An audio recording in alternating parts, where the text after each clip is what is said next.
Jalla Jalaluh, yang karena nikmatnya kebaikan-kebaikan menjadi sempurna. Semoga Allah membantu kita, menolong kita untuk mampu mensyukuri nikmat yang Allah berikan kepada kita. Karena wa qalilun min ibadiyas syakur. Kata Allah, sedikit dari hambaku yang pandai bersyukur. Allahumma salli wa sallim ala sayyidina wa maulana Muhammadin wa ala alihi wa ashabihi ajma'in. Ya Allah, semoga salawat dan salam senantiasa Engkau curahkan untuk hamba kekasih-Mu, untuk baginda Nabi kita Muhammad alaihi salatu wassalam, untuk keluarga beliau, untuk istri-istri beliau, untuk putra-putri beliau, dan untuk seluruh sahabat Nabi. Semoga Allah meridai kita bersama mereka. Amma ba'd, teman-teman di Syariah Friend ya, dan para jamaah semuanya, semoga Allah merahmati kita. Berbincang tentang survive setelah hijrah, maka kita harus memahami tabiat dari hijrah itu sendiri. Gimana kita akan bertahan kalau ternyata kita nggak paham hijrah itu apa? Kebodohan seorang dengan hakikat hijrah dan tabiat hijrah itu membuat dia akan kehilangan arah. Akan menjadikan dirinya kebingungan dengan jalan yang dilaluinya. Kok kayak gini hijrah itu? Kenapa harus seperti ini?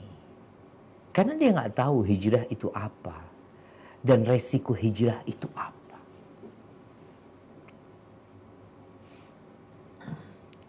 Sebagian berpikir dengan dia meninggalkan pekerjaan yang haram, selesai urusan dia. Seorang yang hijrah ibarat seorang yang mengemudi mobil di jalan aspal yang halus jalannya, hot mix jalannya, tanpa ada polisi tidur. Pemandangan di kanan dan di kiri begitu memukau dan menakjubkan. Tahu-tahu dia harus banting setir masuk ke jalan tanah yang penuh dengan bebatuan. Dia keluar dari jalan kebanyakan orang. Garis bawah ini. Orang yang hijrah itu akan keluar dari jalan kebanyakan orang. Dia off-road. Kalau mobilnya siap untuk off-road, aman. Tapi terkadang mobil yang dikendarainya nggak siap untuk off-road. Harus dimodifikasi dulu. Tapi mau tidak mau dia harus off-road. Kadangkala dia berjumpa dengan sungai kecil. Kadangkala berjumpa dengan jurang. Memang itu tabiat hijrah.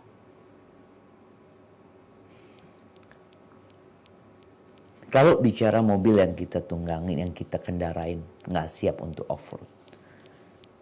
Apa tugas kita? Kalau ingin survive, ingin selamat, dimodifikasi, dibenerin.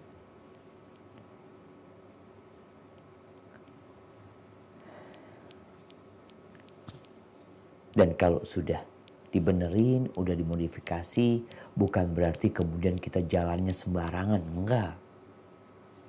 Jalannya harus hati-hati, nggak boleh terlalu kencang.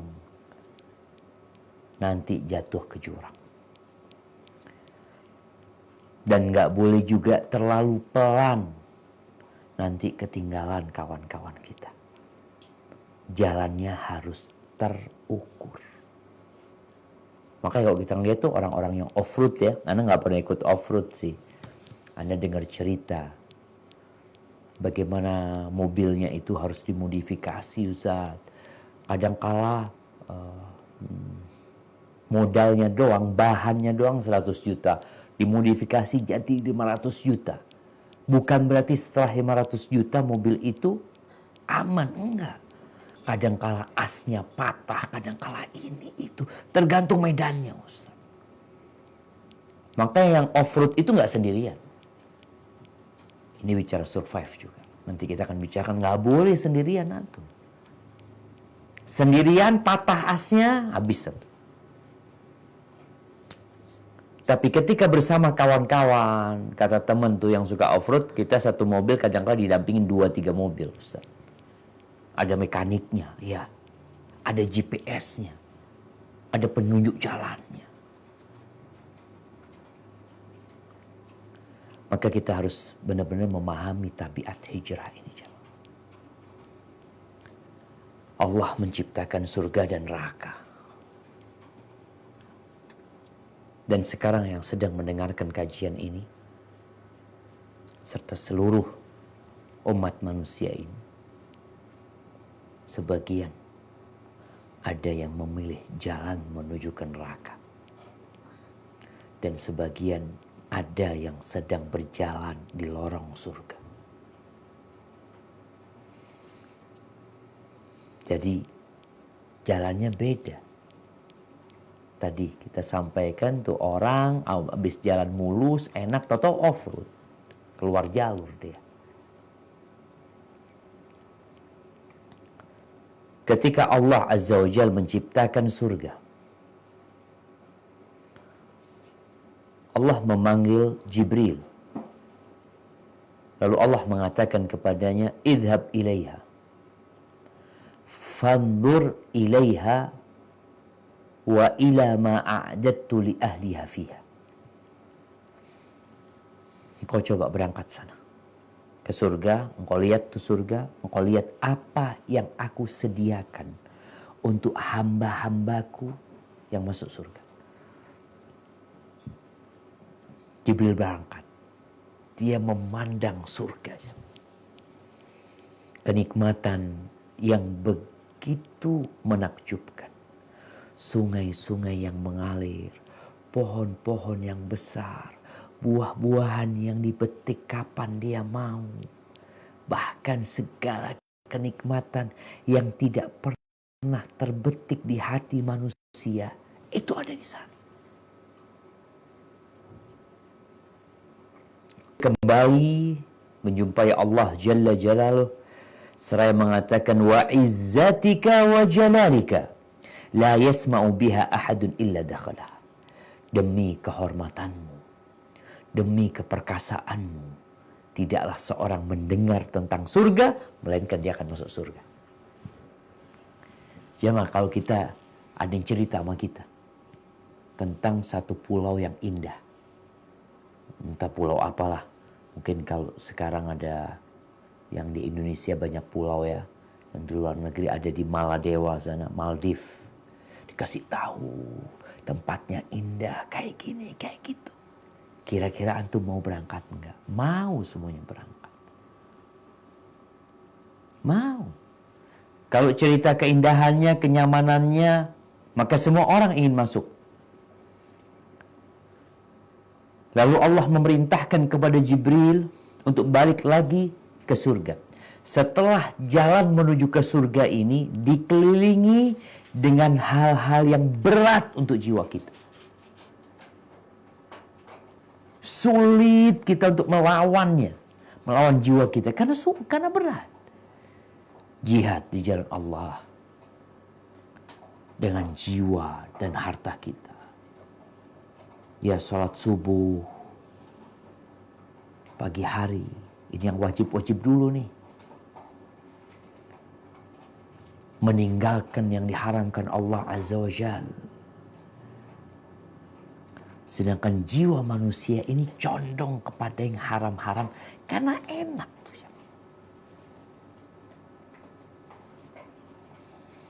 Ketika Jibril melihat ternyata jalan menuju ke surga itu bertentangan dengan jiwa manusia yang lebih cenderung untuk berleha-leha, untuk bersantai ria, daripada berjuang.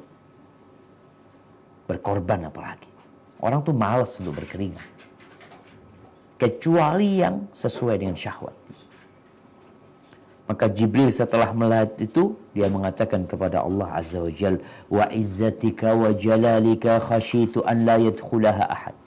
Ya Allah, demi keperkasaanmu, keagunganmu, aku takut satupun gak ada yang masuk ke surga. Karena manusia setelah dikasih tahu, kalau tadi kita contoh Maldives di dunia, orang semua, aku pengen berangkat ini itu tiketnya berapa, kasih tahu. Tapi dikatakan untuk menuju ke tempat itu kalian harus melewati sungai yang penuh dengan ular dan buaya. Kalian harus berenang. Hati-hati kalian. Di situ ada lumpur hidup. Di situ ada sikat. Kira-kira, aduh enggak lah, cari yang lain. Seperti itu manusia. Kemudian Allah menciptakan neraka. Dan Allah menyuruh Jibril untuk melihat neraka. Idhab wandur ilaiha wa ila ma'adattu li ahliha fiha. Kau lihat Jibril. Kau perhatikan apa yang aku siapkan untuk hamba-hambaku yang masuk neraka. Ketika Jibril melihat neraka, bagaimana azab yang teringan buat penghuni neraka itu.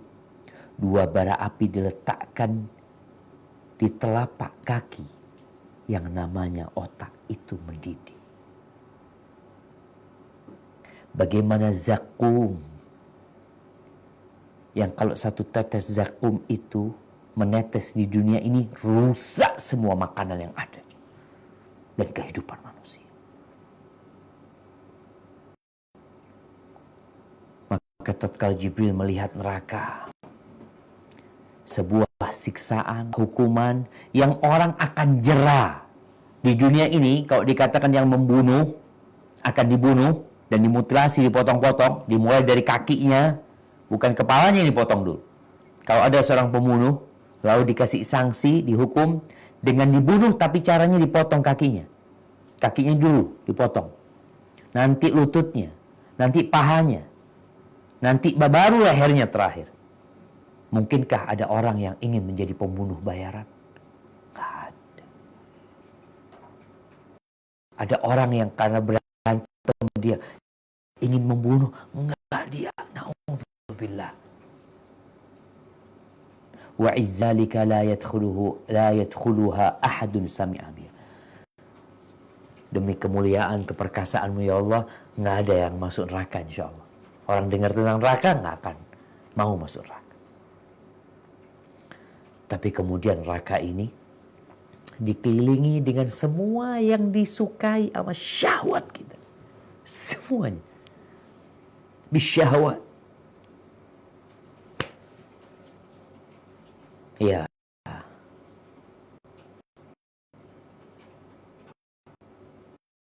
Perempuan-perempuan. Minuman-minuman. Makanan-makanan yang haram. Yang manusia suka. Tidur ketika waktunya sholat. Ketika Jibril melihat kembali neraka sudah dibalut dengan semua yang disukai oleh jiwa manusia, maka Jibril mengatakan, wa izzatika wa jalalika khasyid an la yanjua minha ahad. Aku takut ya Allah semuanya masuk neraka. Nggak ada satupun yang selamat dari neraka. Ahibati fillah. Jadi tabiat hijrah itu susah. Off-road tadi tuh. Gigit nyamuk, tidurnya nggak pakai AC wala apa.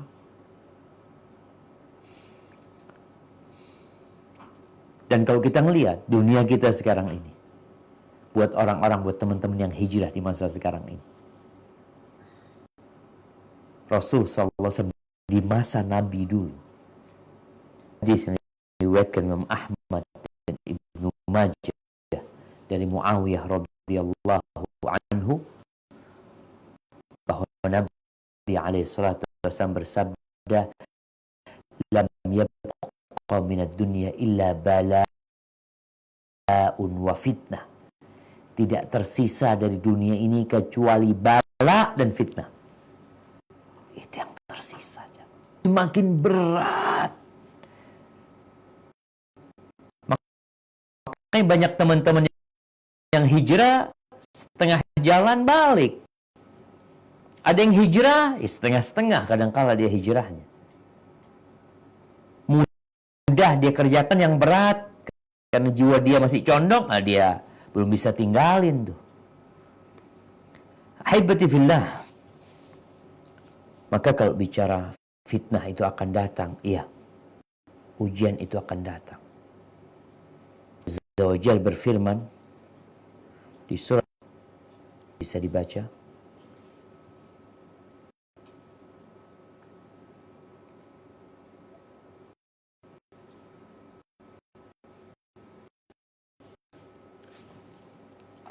Tafadhal, mau baca?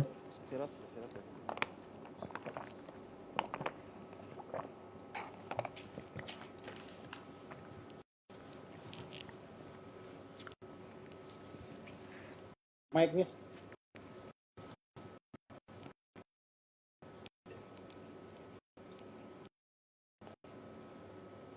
Si Mike.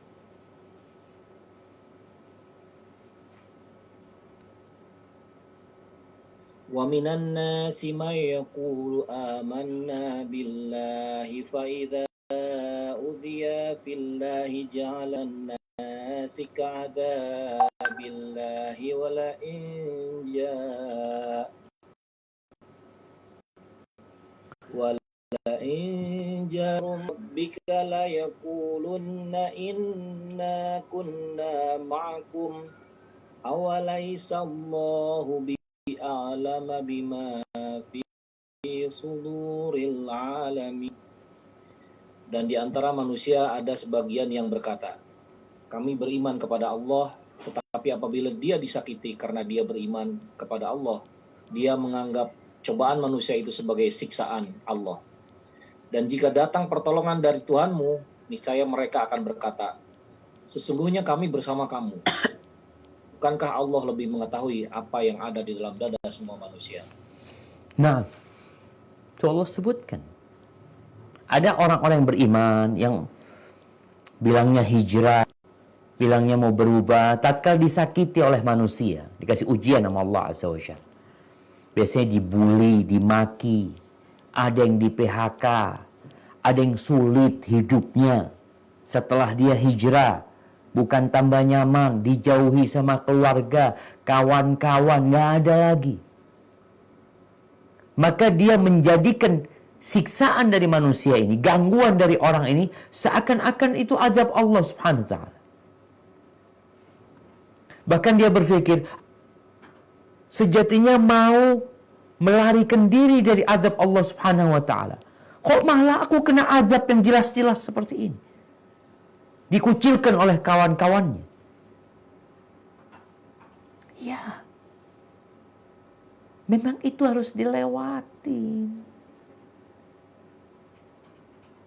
agar kelihatan siapa yang benar-benar beriman dan siapa yang pura-pura beriman. Allah itu tahu dengan isi hatimu. Allah tahu kenapa engkau hijrah, untuk apa engkau hijrah. Tapi orang-orang yang benar, ya jalan dia terus. Off-road dia. Mau sekali-kali kakinya luka, terkilir, dia jalanin terus. Karena memang ini jalannya kayak gini, memang menuju surga Allah Azza wa Jalla. Harus dilewatin.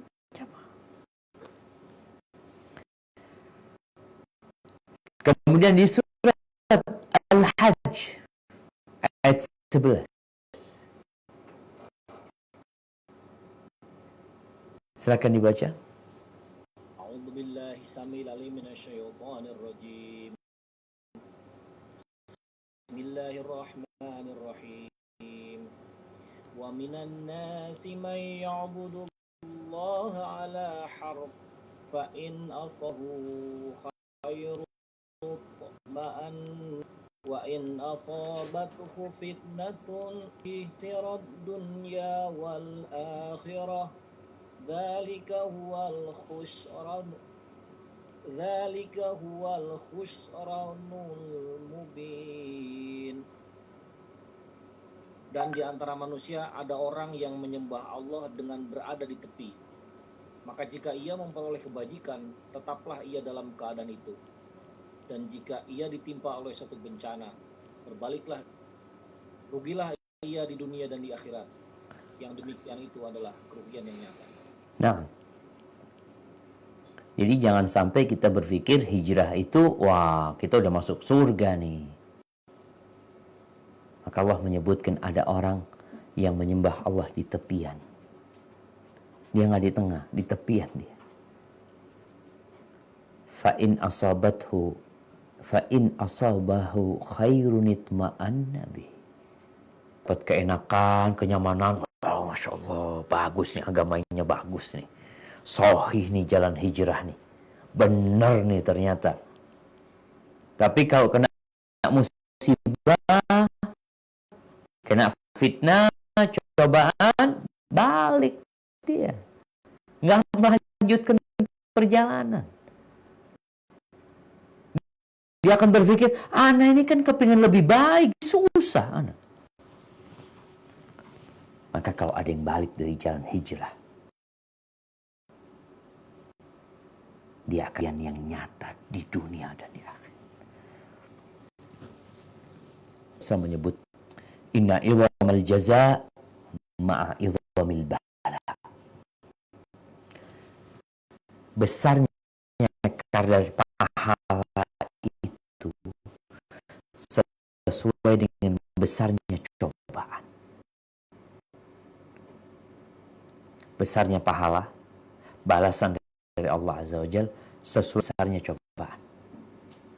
Makanya nggak sama yang ke masjid jalan kaki sama yang ke masjid naik motor. Nggak sama.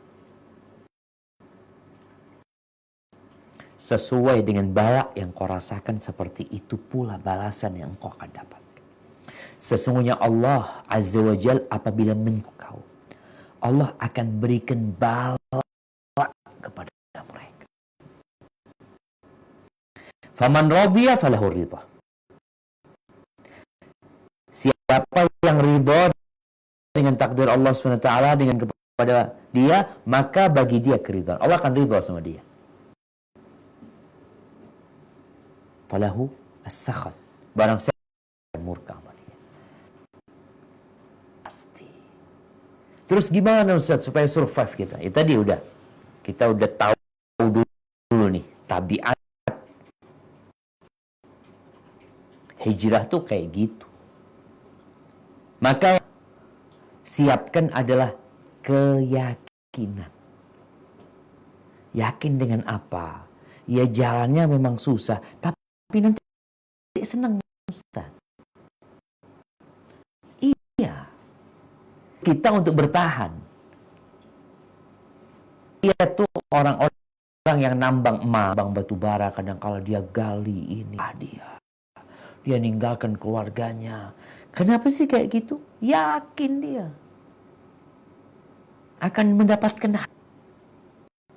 Ketika itu ada sama kita, insya Allah kita akan bertahan. Keyakinan. Tapi gimana numbuhkan keyakinan? Dia belajar. Nah, Allah Azza wa Jalla berfirman di surat An-Nisa ayat tentang orang yang hijrah. Dia bakal dapat apa gitu loh. Dia meninggalkan kampung halamannya, dia meninggalkan keluarganya, kesenangan dia, kenyamanan dia, yang selama ini mungkin dia dihargai, dihormati di keluarganya, mungkin hidup mewah, gara-gara hijrah hilang tuh semuanya. Tapi kalau yakin, antum akan tenang hidupnya. Selamat insya Allah. Coba dibaca surat An-Nisa ayat 100. A'udzubillahi samil alim minasyaitonir rajim. Bismillahirrahmanirrahim. Wa may yuhajir fi sabilillahi yajid fil ardi man katsiran wasa'a wa may yakhruj min baitihi muhajiran ila Allahi wa rasulih ثم يدركه الموت فقد أجره على الله وكان الله غفورا رحيما. Barang siapa berhijrah di jalan Allah, niscaya mereka mendapati di muka bumi ini tempat hijrah dan rezeki yang banyak. Barang siapa keluar dari rumahnya dengan maksud berhijrah kepada Allah dan Rasulnya, kemudian kematian menimpanya sebelum sampai ke tempat yang dituju, maka sungguh telah tetap pahalanya di sisi Allah, dan adalah Allah Maha Pengampun lagi Maha Penyayang. Subhanallah. Masya Allah. Ini sebuah jaminan dari Allah Azza wa Jalla. Siapa saja yang hijrah di jalan Allah, niatnya benar, di jalan Allah dia hijrah, dia akan mendapati di bumi ini ya tempat-tempat untuk hijrah dia.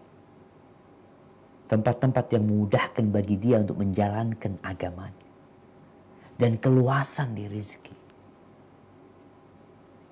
Duh Ustaz, anak udah hijrah belum dapat Ustaz.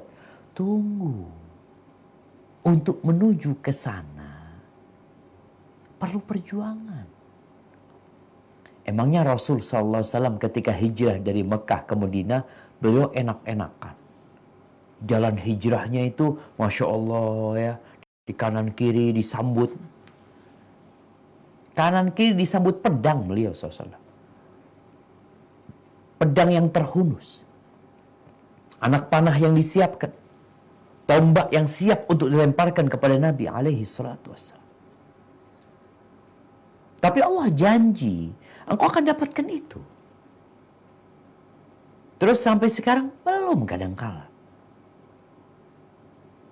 Sekali lagi Allah mau menguji kita aja. Bukan ketika engkau hijrah lalu hidupmu Masya Allah berubah. Yang dulu susah jadi senang terus. Kebalikannya. Maka ini yang harus ada pada diri kita. Kemudahan akan datang. Bakal datang jemaah. Maka tatkala engkau susah, ingat fa inna ma'al usri yusra. Inna ma'al usri yusra. Sesungguhnya bersama kesulitan, bersama bareng tuh dia. Kalau engkau sedang kesusahan, kemudahan itu bareng sama dia. Fa inna ma'al usri yusra. Inna ma'al usri yusra. Mau kemanapun kesulitan itu datang, bersama dia sebenarnya ada kemudahan. Ana dulu punya kawan Masya Allah ya. Yakinnya dia dengan ayat ini. Subhanallah. Dia pernah beli motor rusak. Rusak. Patah motornya itu ketika nikung. Dia harus keluar duit. Tapi dia yakin ya Allah insya Allah akan ada kemudahan setelah ini. Dia ganti motor. Ganti mobil Afan. Bukan motor, mobil. Dia ganti mobil. Yang lebih bagus daripada mobil dia yang rusak. Subhanallah, tuh mobil dia dicuri. Hilang mobilnya. Sampai akhirnya ketahuan mobilnya itu udah dipretelin mobil. Rodanya hilang, mesinnya hilang, udah habis mobil dia. Tapi dia yakin fa inna ma'al usri yusra. Dapat berapa waktu Allah ganti mobil yang lebih bagus daripada yang dicuri. Kita perlu yakin, jemaah. Memang perlu menunggu. Ya nunggulah. Orang-orang aja, inden aja mau dia. Apalagi inden kemudahan dari Allah SWT. Fa inna ma'al usri yusra. Ahibati fillah. Baik, setelah kita punya keyakinan itu, coba kita lihat bagaimana Nabi SAW mengkondisikan para sahabatnya supaya survive mereka dalam hijrah mereka. Karena mereka meninggalkan kota Mekah. Maka yang pertama dilakukan Nabi SAW ketika sampai ke kota Madinah, bangun masjid. Orang hijrah ini harus dekat sama masjid. Harus dekat sama rumah Allah Azza wa Jalla. Kenapa? Ini rumah Allah. Nggak ada yang punya di muka bumi ini. Wa annal masajida lillah. Masjid-masjid itu milik Allah Azza wa Jalla. Itu yang pertama beliau bangun. Ada orang-orang munafik juga bangun masjid. Bangun masjid mereka. Untuk mengkondisikan orang-orang munafik yang hijrah bersama mereka. Maka Allah Azza wa Jalla menyebutkan di surat At-Taubah ayat 107, 108. Berkaitan dengan masjid ini. Nah, silahkan dibaca.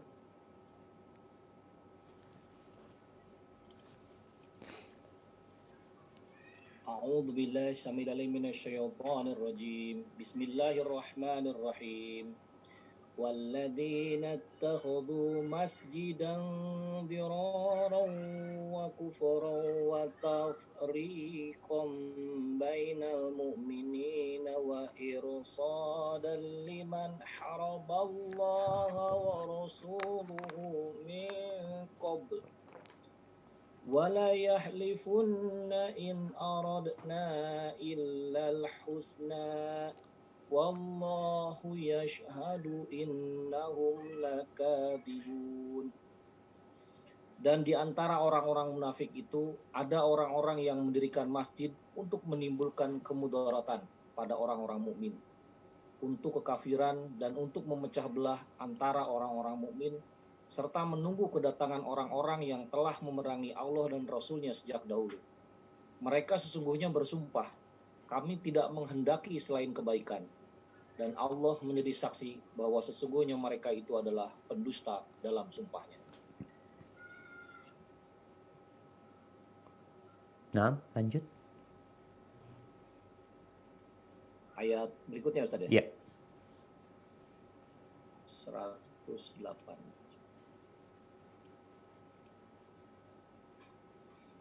La taqum fihi abada lamasjidun ussisa 'ala taqwa min awwali yaumin ahaqqu an taquma fihi rijalun yuhibbuna an yatatahharu wallahu yuhibbul mutahhirin. Janganlah engkau melaksanakan salat dalam masjid itu selama-lamanya. Sungguh masjid yang didirikan atas dasar takwa sejak hari pertama adalah lebih pantas engkau melaksanakan salat di dalamnya. Di sana ada orang-orang yang ingin membersihkan diri. Allah menyukai orang-orang yang bersih. Subhanallah jemaah.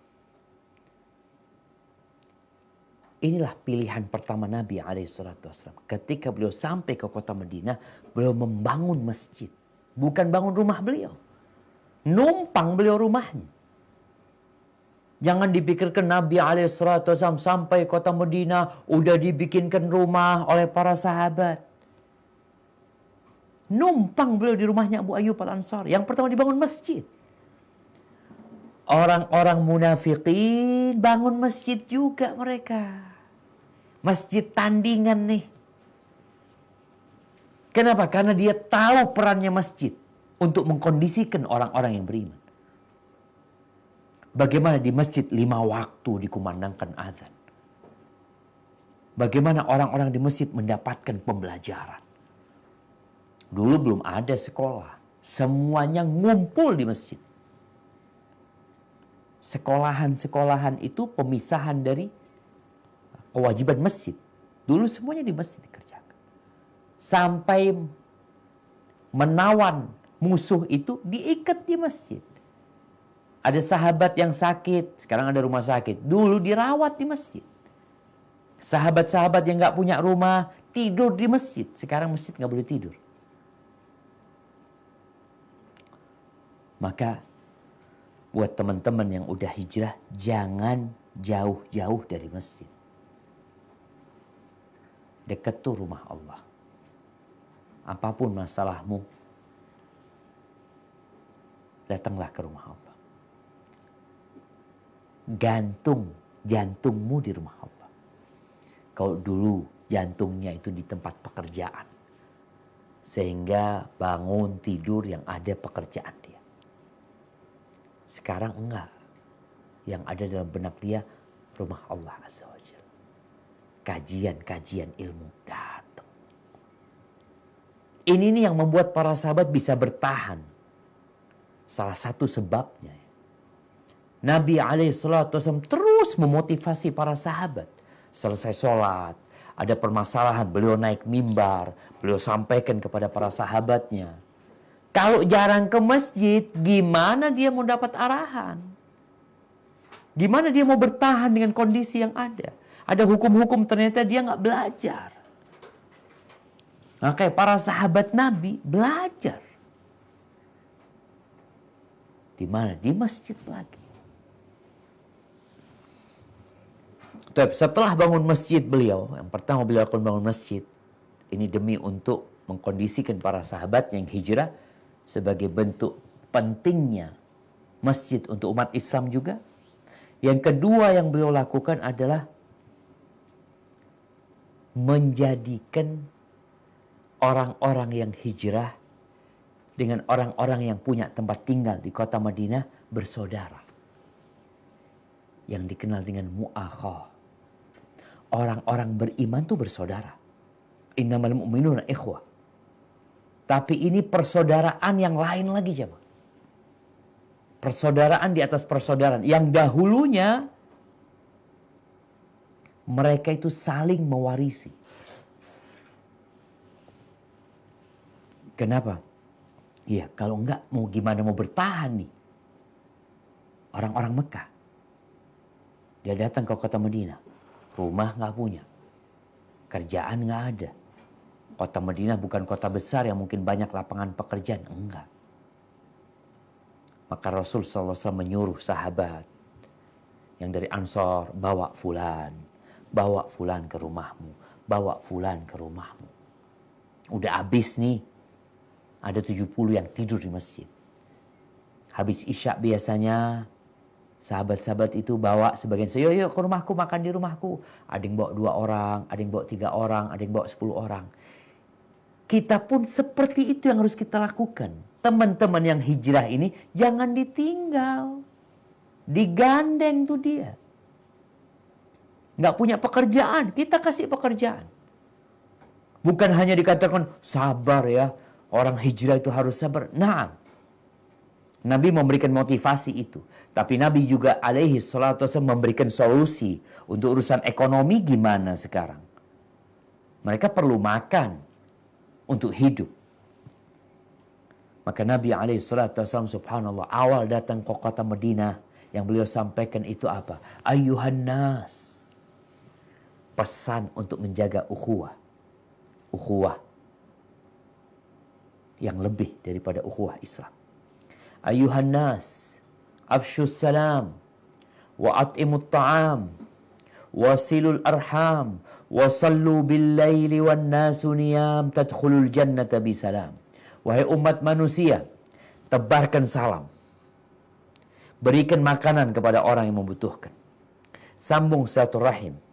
Salatlah di malam hari, tatkala orang-orang tidur, kalian akan masuk surga dengan selamat. Beliau menguatkan tali persaudaraan ini. Saling membantu, saling menolong. Bagaimana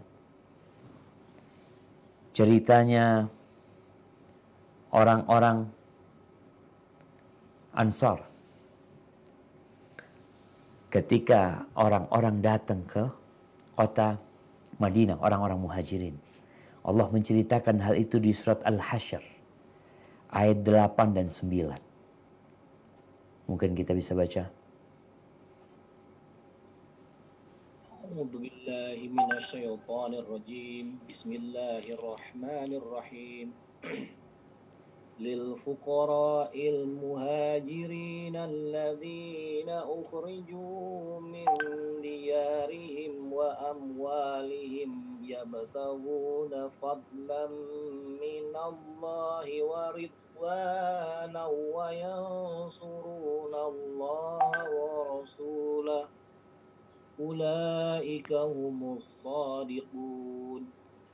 Harta rampasan perang, harta rampasan itu juga untuk orang-orang fakir yang berhijrah, yang terusir dari kampung halamannya dan meninggalkan harta bendanya demi mencari karunia dari Allah dan keridoannya, dan demi menolong agama Allah dan Rasul-Nya. Mereka itulah orang-orang yang benar. وَالَّذِينَ تَبَوَّأُوا الدَّارَ وَالْإِيمَانَ مِنْ قَبْلِهِمْ يُحِبُّونَ مَنْ هَاجَرَ إِلَيْهِمْ وَلَا يَجِدُونَ في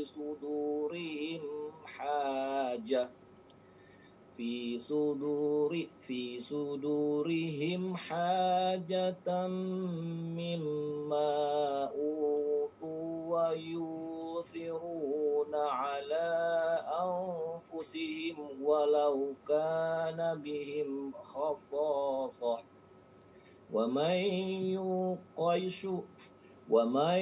يوق شح نفسه فأولئك هم المفلحون. Dan orang-orang Ansor yang telah menempati kota Madinah dan telah beriman sebelum kedatangan mereka, Muhajirin, mereka mencintai orang yang berhijrah ke tempat mereka. Dan mereka tidak menaruh keinginan dalam hati mereka terhadap apa yang diberikan kepada mereka, Muhajirin. Dan mereka mengutamakan Muhajirin atas dirinya sendiri, meskipun mereka juga memerlukan. Dan siapa yang dijaga dirinya dari kekikiran, maka mereka itulah orang-orang yang Subhanallah jemaah. Ini yang perlu dilakukan. Ketika kawan-kawan kita hijrah. Lihat apa yang dilakukan oleh orang-orang Ansor. Disambut tuh orang-orang Muhajirin. Nggak ada dalam bayangan mereka, ya Allah ngerepotin nih orang-orang Muhajirin ya. Ngambil kerjaan kita, enggak. Bahkan mereka datang kepada Nabi SAW. Ya Rasulullah. Nih harta kami kau bagi antara kami sama orang-orang Muhajirin. Karena orang-orang Ansor nggak hijrah. Dia berada di kota mereka. Dia sudah nyaman di negeri mereka. Mereka memiliki harta. Maka orang-orang Ansor meminta kepada Nabi SAW untuk membagi. Maka Nabi SAW nggak mau bagi. Beliau tahu orang-orang Muhajirin nggak bisa kerja nantinya. Mereka bukan petani. Mereka pedagang orang-orang Muhajirin, orang-orang Quraisy. Ini gimana kalau mereka membantu kalian? Kalian juga yang ngurusin kebunnya, nanti mereka dikasih hasilnya. Apa kata mereka? Siap Rasulullah SAW. Maka orang-orang Ansor lebih mementingkan orang-orang Muhajirin daripada diri mereka, walaupun mereka susah. Dan ini yang membuat orang-orang Muhajirin datang kepada Nabi SAW. Sebagaimana disebutkan dalam Musnad Imam Ahmad. Mereka datang mengatakan, Ya Rasulullah, ma ra'ayna mithla qawmin qadimna alaihim ahsana muwasatan fi qalilin wala ahsana badlan fi kathir. Wahai Rasulullah, kita tuh gak pernah berjumpa dengan satu kaum yang kami datang ke tempat mereka. Yang mereka kalau punya sedikit, mereka tetap berbagi sama kita. Artinya ketika mereka punya sedikit bukan berarti mereka makan habis, enggak. Mereka tetap ngasih kita. Kalau mereka punya banyak, mereka kasih kepada kita. Laqad kafaunal mu'na wa asyrakuna fil mahna. Urusannya mereka sudah ngurusin, kebunnya apa semuanya mereka yang ngurusin. Dan kita masih dikasih hasilnya sama mereka. Laqad khashina ayyadhabu bil ajri kulli. Kami ini takut kalau semua pahala diborong sama mereka nantinya. Apa kata Nabi SAW? La ma athnaitum alaihim wa da'autum lahum. Enggak. Selama kalian memuji mereka, dan mendoakan kebaikan buat mereka, nggak pahalanya nggak dibawa sama mereka semua. Kalian tetap dapat pahala. Haibati fillah, kita lihat ya, sahabat-sahabat ini dididik sama Nabi SAW untuk mencintai saudaranya seperti mencintai diri sendiri. Semua tahu kisah Sa'ad bin Rabi' dengan Abdurrahman bin Auf.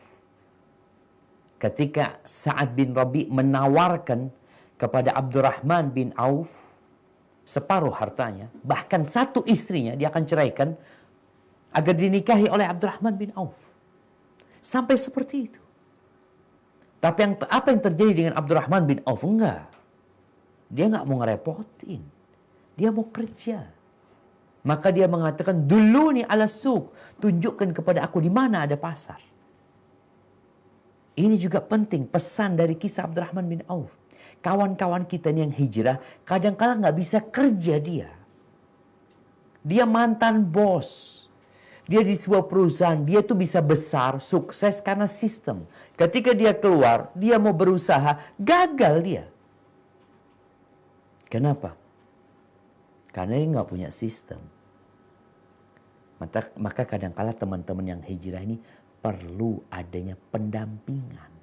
Dan itu yang dilakukan Nabi SAW. Nih bawa ke rumahmu, nih bawa ke rumahmu. Ajarin kerja, kasih pekerjaan. Dan mereka bukan orang-orang yang cinta dunia. Makanya orang-orang Ansor, subhanallah, Allah memberikan kesaksian tentang bagaimana isi hati mereka. Wala yajiduna fi sudurihim hajatan mimma utu. Nggak ada perasaan nggak enak dengan apa yang mereka berikan kepada orang-orang muhajirin, nggak ada.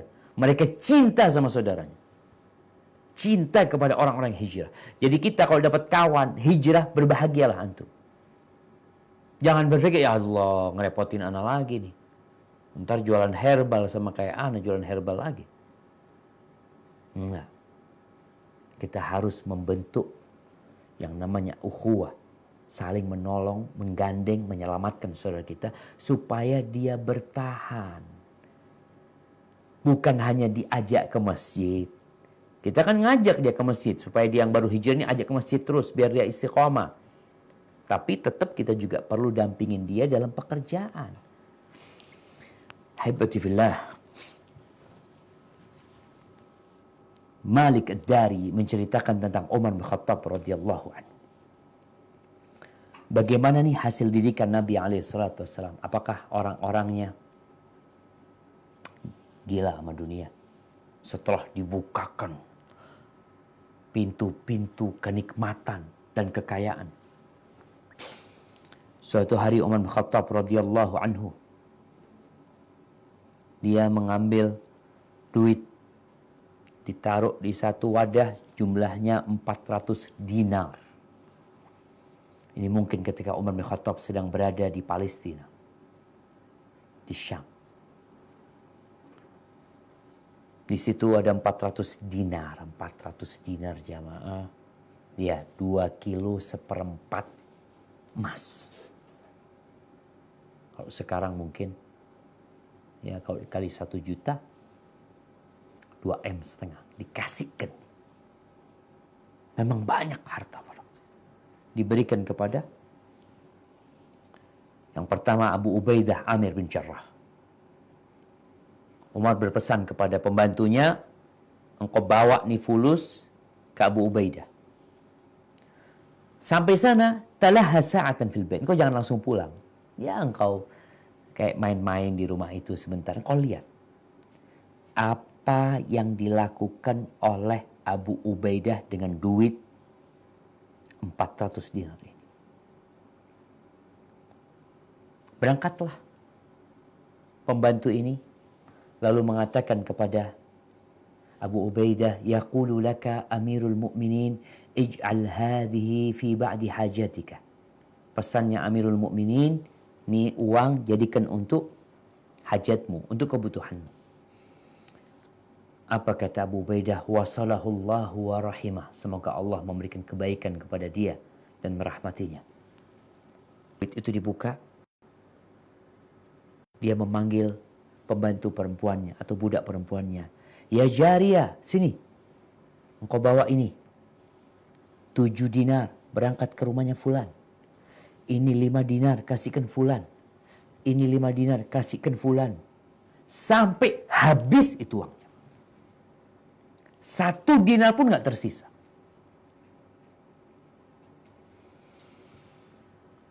Ini pembantunya Umar pulang. Setelah habis duitnya dia pulang. Dia cerita sama Umar bin Khattab radhiyallahu anhu.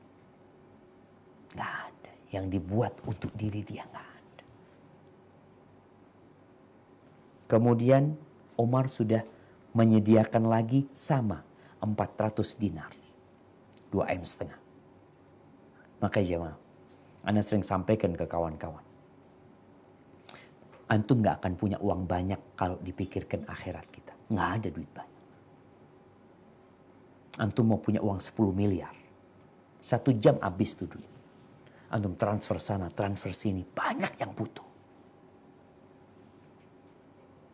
Maka carilah harta untuk akhirat kita. Ketika orang hijrah, sulit bagi dia, gak masalah. Kita dapat harta pun untuk persiapan akhirat kita. Nih Mu'ad bin Jabal, sama dikasih 400 dinar. Sampai ke rumahnya Mu'ad, dikatakan ini dari Amirul Mukminin, ij'al fi ba'di hajatika, salurkan buat hajatmu. Faqala rahimahullah wa wassalahu, semoga Allah merahmatinya dan memberikan kebaikan kepadanya. Mu'ad bin Jabal panggil budak perempuannya, ya Jariyah, idhabi ila baiti fulan bikada. Nih, bawa ke rumahnya fulan. Ini bawa ke rumahnya fulan. Bawa ke rumahnya fulan. Terus ya, Mam. Sampai istrinya itu nongol mengatakan, wa nahnu wallahi masakin. Kata istrinya Mu'ad. Dan kita mau dikasih apa? Kita demi Allah kita tuh miskin juga. Susah mereka jemaah. Ternyata di wadah itu tidak tersisa kecuali 2 dinar. Udah habis. Istrinya pun nahan ya. Sampai terakhir dikasih 2 dinar. Fadhal. Kepada istri. Ketika ini budak pulang menyumpai Umar bin Khattab radhiyallahu anhu dan dia cerita tentang apa yang dia lihat, Umar mengatakan radhiyallahu anhu, innahum ikhwatun ba'duhum min ba'd. Mereka itu satu saudara. Sebagian mereka dari sebagian lain. Maka habibati fillah, teman-teman yang hijrah, engkau perlu kawan. Engkau perlu pendamping. Dan pendamping yang paling mulia adalah jadikan istrimu pendamping hidupmu menuju kepada Allah. Jadikan anakmu pendamping, kawan menuju kepada Allah SWT. InsyaAllah engkau akan survive dalam hijrahmu. Hadza wallahu a'lam bissawab. Itu yang bisa saya sampaikan. Kurang lebihnya mohon maaf. Ya, mungkin kita masuk ke sesi tanya jawab. Masya Allah. Biasa Pak Ustadz, saya terus terang mendengar tadi sepanjang ini udah berkaca-kaca juga. Banyak hal yang memang kita juga sadari kesalahan kita selama ini. Mungkin kita bersama Friend Iman akan memimpin tanya jawab bagi teman-teman yang ingin bertanya, silakan di chat atau mungkin raise hand. Silakan Pak Iman. Assalamualaikum Ustadz. Waalaikumsalam warahmatullahi wabarakatuh. Ahlan wa sahlan. Apa kabar Ustadz? Alhamdulillah bikhair. Ini pertanyaannya udah ngantri banyak nih. Masya Allah, Masya Allah. Kan dari yang paling awal aja deh. Tapi rata-rata masih dalam tema sih Ustadz. Jadi akan saya bacakan dan mungkin ada beberapa yang akan saya gabungin. Oke, pertanyaan pertama. Assalamualaikum Ustadz. Saya ingin bertanya, dalam hijrah dan mengamalkan agama, mana yang mesti dilakukan terlebih dahulu? Apakah meninggalkan larangan atau menjalankan perintah? Saya masih belum mengerti mengenai pernyataan melaksanakan perintah itu lebih utama dari menjauhi larangan. Pernyataan tersebut apakah hanya pada konteks tingkat kesabaran atau ada dalam mengamalkan secara umum? Dan apakah dosa meninggalkan perintah lebih besar dari dosa melanggar larangan? Terima kasih Ustaz. Nah, Tahu nih Ustaz. barakallahu fikum. Iya Jamang. Kalau bicara orang yang hijrah, apa yang harus dia lakukan terlebih dahulu? Maka yang harus dia lakukan akan perintah dan menjauhi larangan. Contohnya yang paling ringan. La ilaha illallah. Ketika kita mengatakan la ilallah, kita berlepas diri dari sesembahan selain Allah SWT. Lalu kita menetapkan illallah, kecuali Allah yang kita sembah. Makanya sebenarnya kalau kita melihat perintah-perintah Allah Azza wa Jal yang Allah perintahkan di awal-awal Islam, awal Nabi berdakwah, itu adalah perintah untuk mentauhidkan Allah dan meninggalkan kesyirikan. Nggak akan pernah bisa berjalan bersama, satunya jalan, yang satunya nggak jalan. Seperti orang, ana mentauhidkan Allah tapi ana masih melakukan kesyirikan. Nggak mungkin. Harus tinggalkan sesembahan selain Allah SWT. Baru ya mentauhidkan Allah Azza wa Jalla. Memang Rasul SAW ketika mengutus Mu'ad bin Jabal, beliau tidak berbicara larangan. Beliau yang pertama beliau bicarakan adalah perintah. Yang pertama kata Nabi SAW kepada Mu'ad bin Jabal, ud'uhum ila syahadati an la ilaha illallah. Mereka untuk bersyahadat bahwa la ilaha illallah.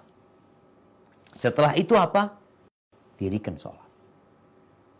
Ajak mereka untuk mengerjakan sholat. Setelah itu apa? Bayar zakat. Jadi memang perintah terlebih dahulu.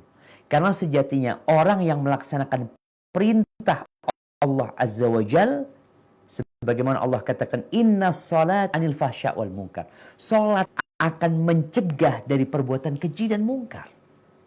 Laksanakan perintah Allah Azza wa Jal. Tumbuhkan keimanan. Jadi memang itu yang diperintahkan terlebih dahulu. Maka kita laksanakan perintah-perintah Allah Azza wa Jal. Kemudian larangan tinggalkan. Nabi SAW kalau bicara larangan, beda perintah sama larangan. Ya, mengatakan alaihi salatu wasallam, "Idza amartukum bi amrin fa'tu minhu mastata'tu." Kalau aku menyuruh kalian dengan satu perintah, kerjakan sesuai dengan kemampuan kalian. Jadi mengerjakan perintah itu sesuai. Wa idza nahaitukum, tapi kalau aku melarang kalian, tinggalkan. Nggak ada kemampuan kalian, nggak ada. Kenapa kalau perintah sesuai dengan kemampuan, kalau larangan harus ditinggalkan secara total.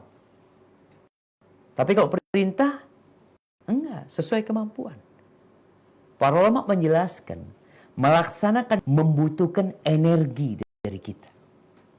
Orang suruh sholat, ya berdiri dia. Nggak mampu berdiri Ustadz, ya duduk. Nggak mampu duduk Ustadz, ya tidur. Tapi kalau larangan, nggak ada dikatakan, Anda nggak mampu meninggalkan larangan Allah.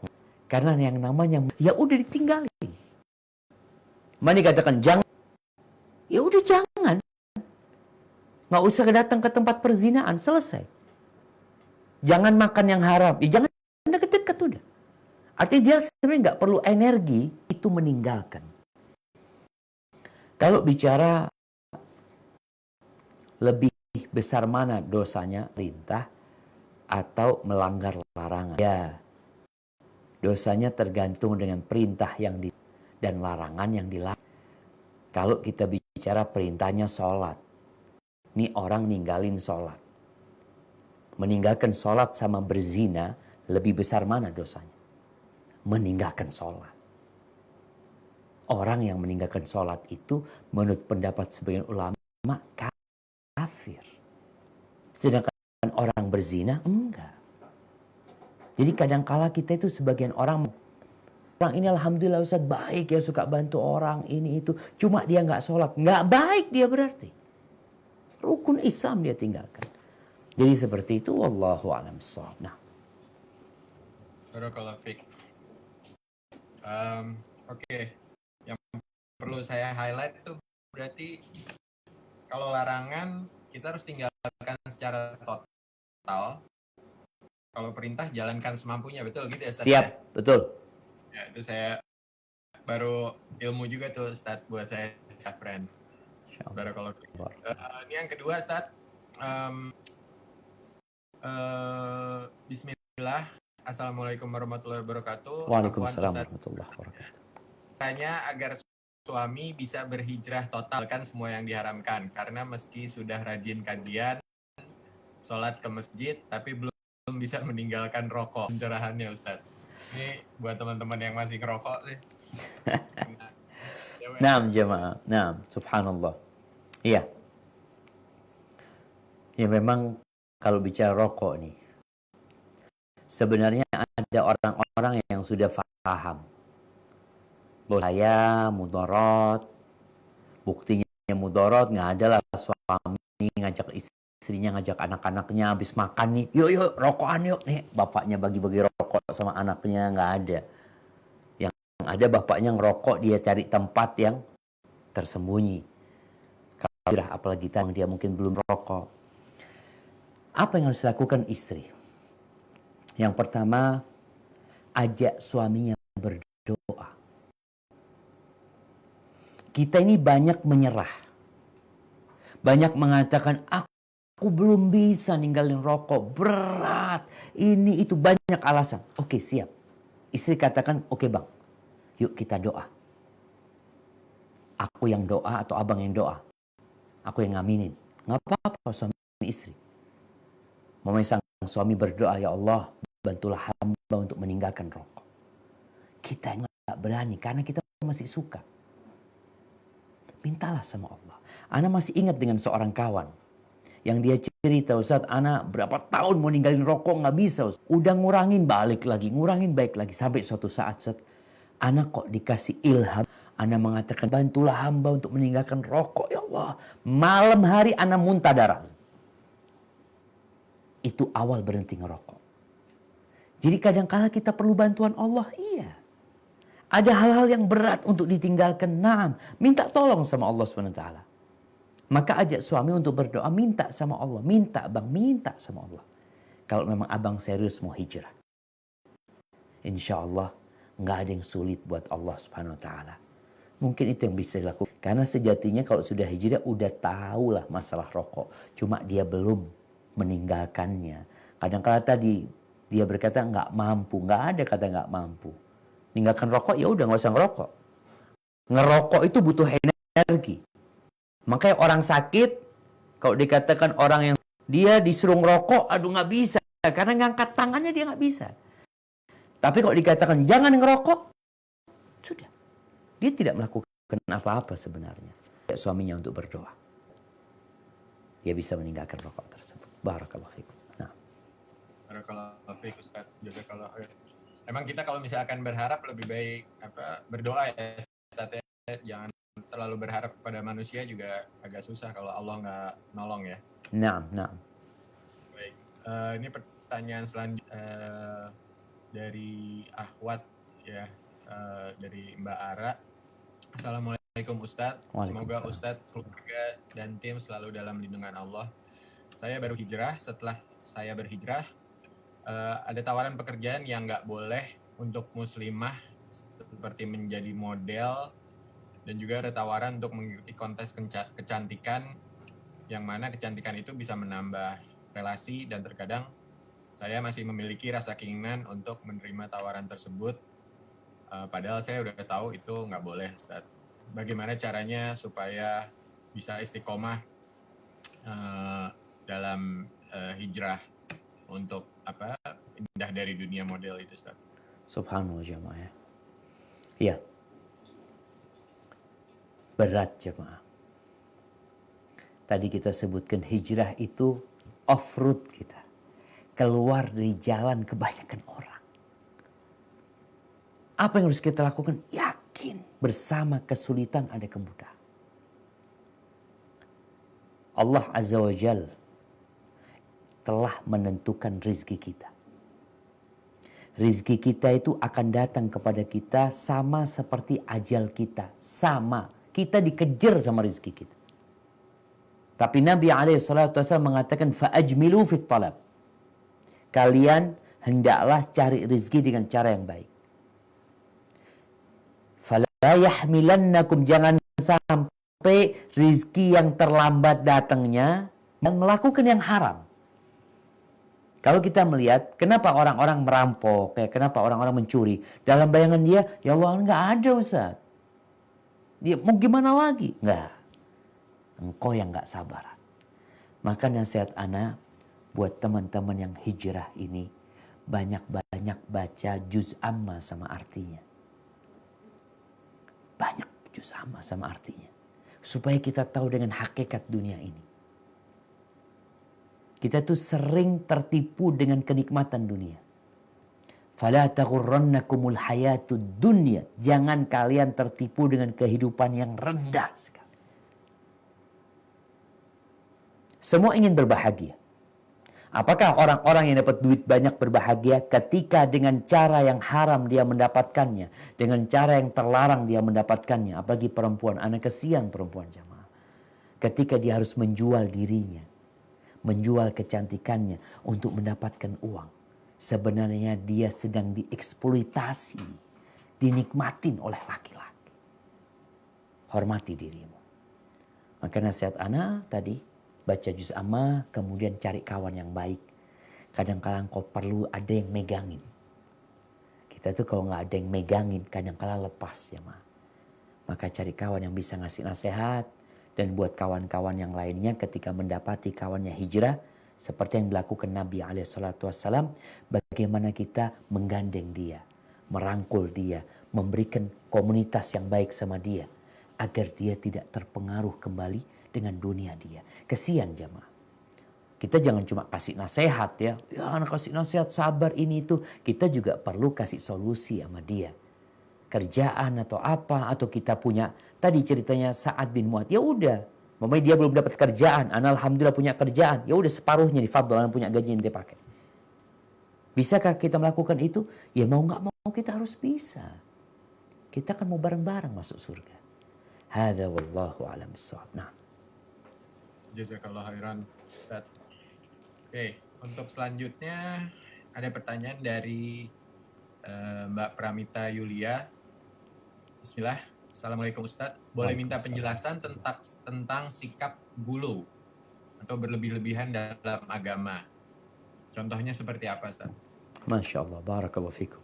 Nah jamaah, tadi juga ana sampaikan bahwasanya orang yang off-road ini nggak boleh dia jalannya terlalu kenceng, jatuh dia nanti.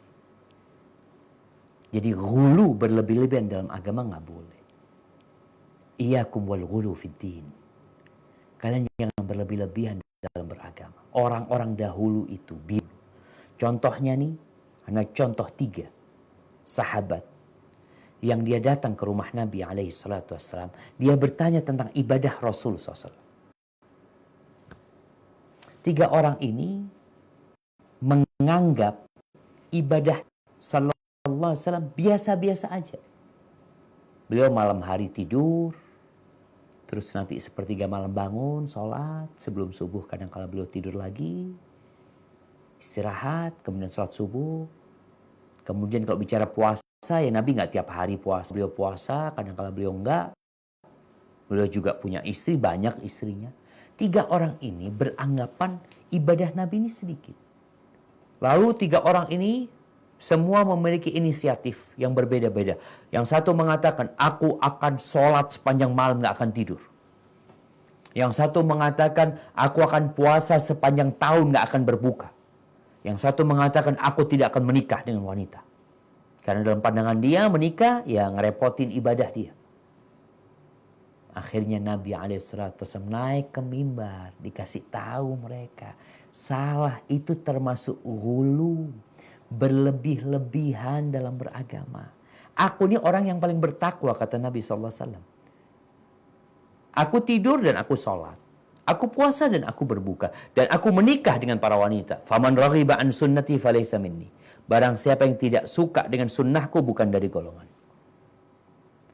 Maka Nabi SAW ketika mendapati para sahabatnya berlebih-lebihan dalam Nabi SAW. Ada satu yang fokus ibadah, istrinya nggak dijamah, dipanggil sama Nabi SAW. Nabi SAW pernah melihat di Masjid Nabawi ada tali di antara dua tiang. Nabi bertanya SAW, tali apa ini? Oh, ini tali milik Maimunah kalau nggak salah, istri Nabi SAW. Jadi Maimunah itu kalau capek sholat malam, dia pegangan sama tali tersebut. Apa kata Nabi? Hulu, buka tali ini. Hendaklah sholat dalam kondisi engkau semangat. Kalau capek istirahat, kata Nabi SAW. Itu salah beberapa contoh tentang gulu. Artinya gulu itu berlebih-lebihan dari batasan agama. Ya udah, agama kan aturannya jelas. Umpamanya, ya sholat sunnah, qobliyah subuh, 2 rakaat. Jangan dijadikan 8. 2 rakaat sholatnya. Engkau jadikan 8, enggak ini lebih baik. Enggak jadi lebih baik engkau. Mungkin seperti itu beberapa contoh dari ghulu. Barakallahu fikna.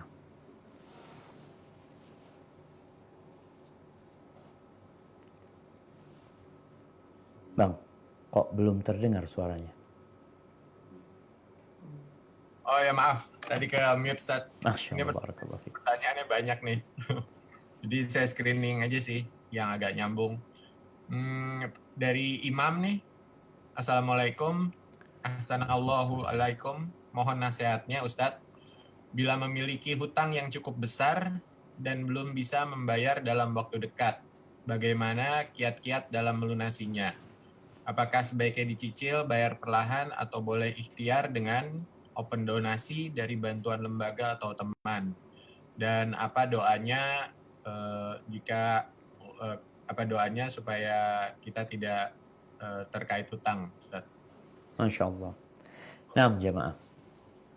Ya, berkaitan dengan utang ini, kita tahu Nabi SAW berlindung dari hutang. Doa Nabi SAW, Allahumma inni a'udzubika minal ma'thami wal maghram.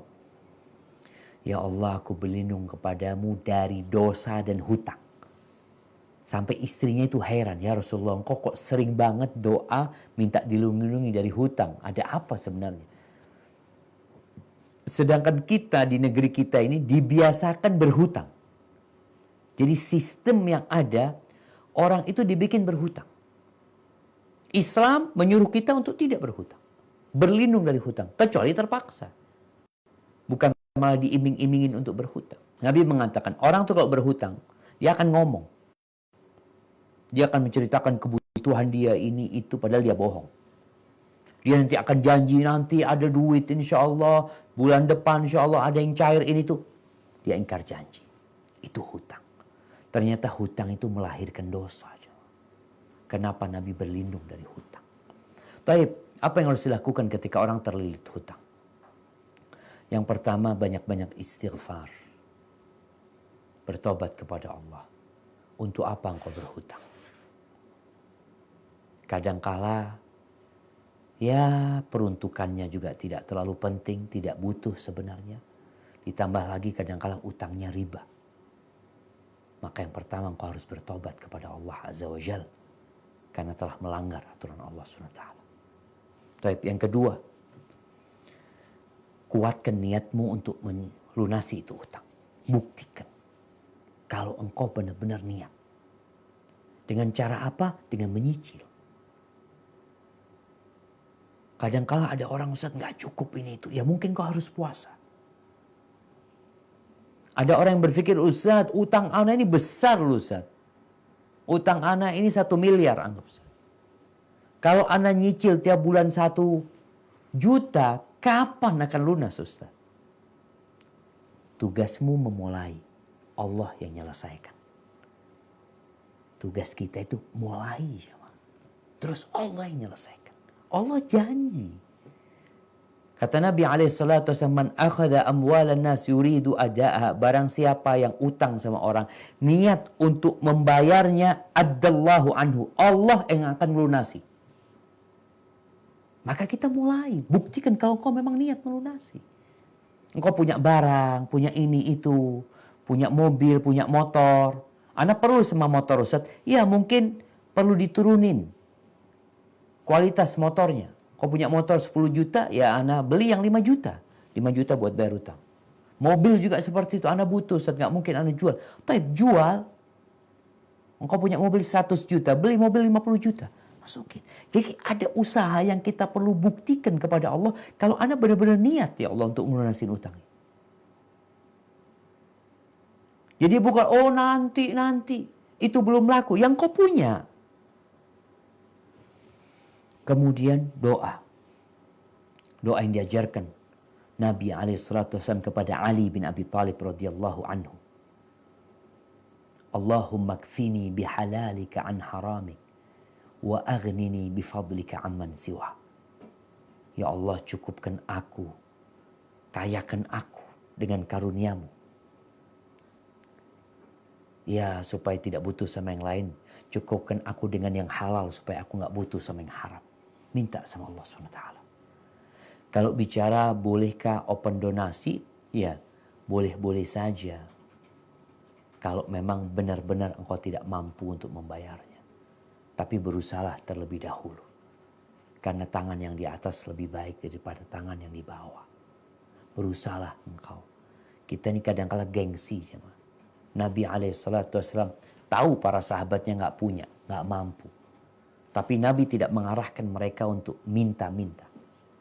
Bahkan beliau mengarahkan mereka, la'ay ya'ti ahadukum.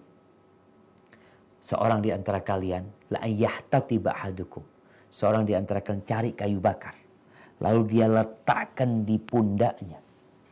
Lalu dia jual. Itu lebih baik daripada dia minta kepada orang, dikasih atau ditolak sama orang. Dan jangan berpikir umpamanya, Ustaz, ana ngelamar kerja sana, nggak ada yang ngelamar kerja sana. Allah. Nabi SAW itu memberikan arahan kepada sahabat untuk membuat pekerjaan. Membuka lapangan pekerjaan. Nggak harus kita ngelamar kerja sama orang. Ana punya kawan, Masya Allah, yang cerita dia ketika jatuh, dia ngomong, ana motor nggak punya Ustaz. Sama sekali, semuanya untuk bayar utang dan belum lunas. Ana sakit juga pada waktu itu. Akhirnya yang ana lakukan Ustaz, ana pinjam motornya ipar. Ana itu kumpulkan gelas plastik Ustaz. Ketika ana lihat ada orang hajatan, ya, ada walimah atau apa, ana izin. Boleh nanti ana bersihkan sampahnya. Ana ambil botol plastiknya, gelas plastiknya. Dia lakukan itu. Hanya sebulan mungkin dia melakukan itu. Lalu Allah berikan jalan keluar kepada dia. Kita itu perlu kesungguhan kita. Kita perlu buktikan sama Allah Azza wa Jal. Karena kita yakin fa inna ma'al usri yusra. Bersama kesulitan itu ada kemudahan. Hadza wallahu a'lam bissawab. Barakallahu fiik. Fa inna ma'al usri yusra itu emang kalau buat pandemi ini cocok banget Ustaz ya. Masya Allah, Masya Allah. Sahih. Next, dari Bandung nih Ustaz. Bismillah. Assalamualaikum warahmatullahi wabarakatuh. Waalaikumsalam warahmatullahi wabarakatuh. Bagaimana cara menyikapi keluarga atau teman atau guru sekolah yang mencela ketika kita mengamalkan sunnah-sunnah Nabi Shallallahu Alaihi Wasallam yang mungkin asing di mata mereka? Tips-tipsnya apa tuh Ustaz? Masya Allah, barakallahu fikum. Ingat, an-nas a'da ma jahilu. Orang itu akan memusuhi apa yang mereka tidak mengetahuinya. Maka itu wajar. Jadi tak kala ana berikan, mamanya ada tamu, ana kasih makanan yang enak, tapi dia nggak tahu. Dia nggak pernah tahu sama makanan itu. Ketika ana suruh, fadol makan, aduh Ustaz, nggak usah, aduh nggak berani ana ini itu. Karena dia nggak tahu. Tapi ketika dia nyoba, ya Allah ternyata enak Ustaz. Seperti itu sebenarnya orang-orang yang memusuhi sunnah ini. Jadi karena mereka nggak tahu. Tugas kita bagaimana sabar menghadapi mereka. Dengan cara mencarikan uzur buat mereka. Artinya kita berusaha untuk memaafkan mereka dengan mengatakan ya mereka belum paham ya. Kita lihat Nabi SAW ketika beliau disakiti sama kaumnya, ditawarkan kepada beliau untuk dihancurkan kaumnya. Kata Nabi SAW, Allahumma ghafir li qaumi fa innahum la ya'lamun. Ya Allah, ampuni buat kaumku ya Allah, sesungguhnya mereka nggak ngerti. Kemudian yang kedua, kita perlu tawadhu. Kalau teman-teman yang baru belajar ini akhirnya jadi sok dia. Kadang-kadang jadi sombong, merendahkan orang lain, jangan. Jadilah engkau orang yang tawadhu kepada Allah, tawadhu kepada kawan-kawan.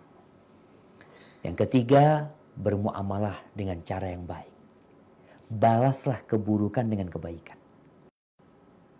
Kalau menghadapi setan tuh, setan ini bahan dasarnya udah jahat. Maka nggak bisa kita berbuat baik sama setan. Yang ada kita minta perlindungan kepada Allah Azza wa Jalla.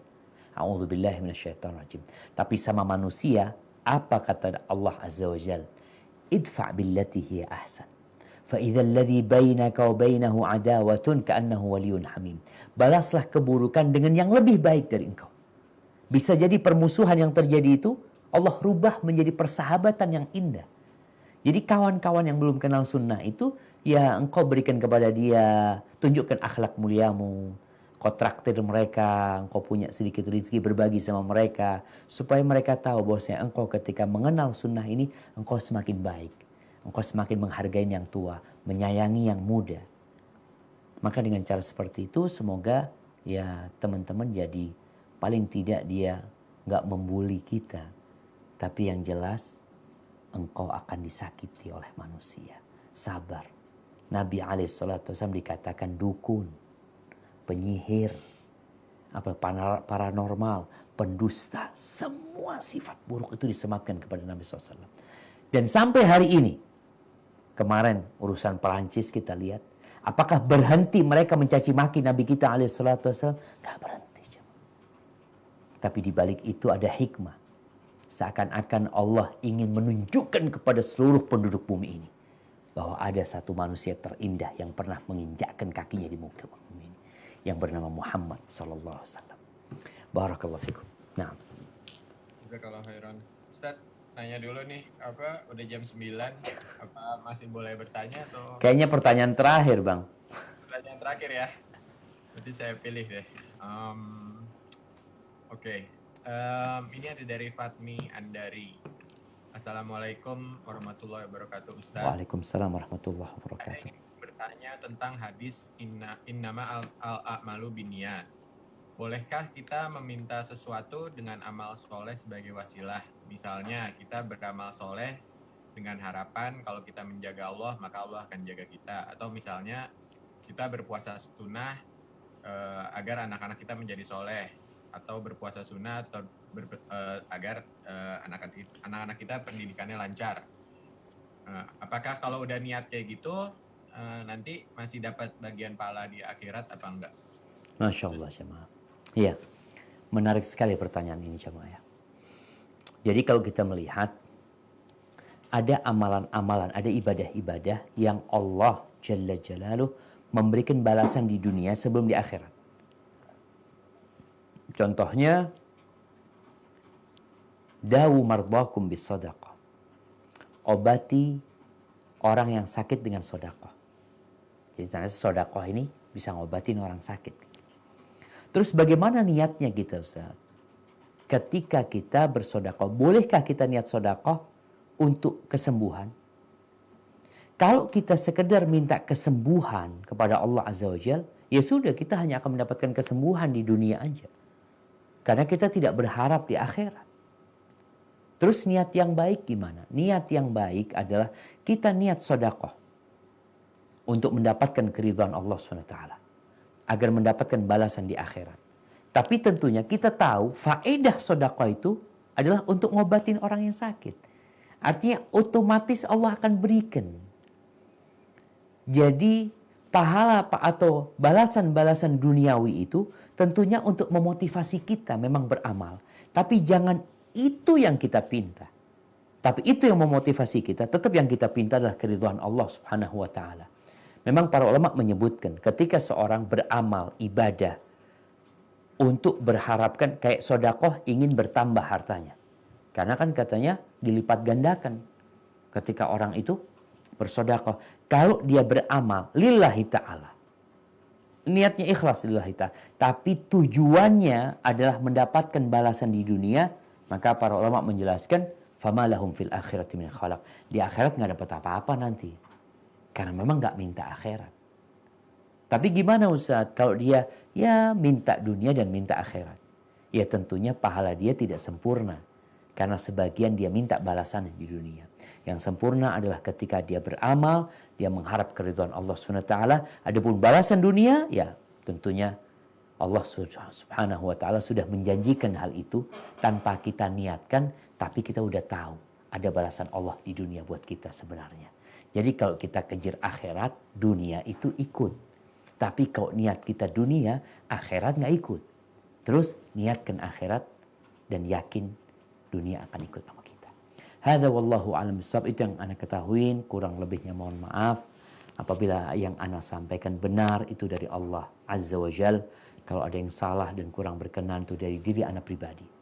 Allah dan Rasul terbebaskan dari kesalahan itu. Jazakumullah khair. Nah, Kalau Ustaz, bermanfaat banget ilmunya. Itu tadi saya juga dapat highlight terakhir tuh Ustaz, yang tadi Ustaz bilang. Jadi sodako pokoknya niatin buat di akhirat aja, nanti dunianya juga bakal ikut sendiri ya Ustaz ya. ikut sendirilah Bang. Oke, baik, Ikut baik, dunia Ustaz. ini. Ilmu baru, Masya Allah. Oke, terima kasih Ustaz untuk kajian.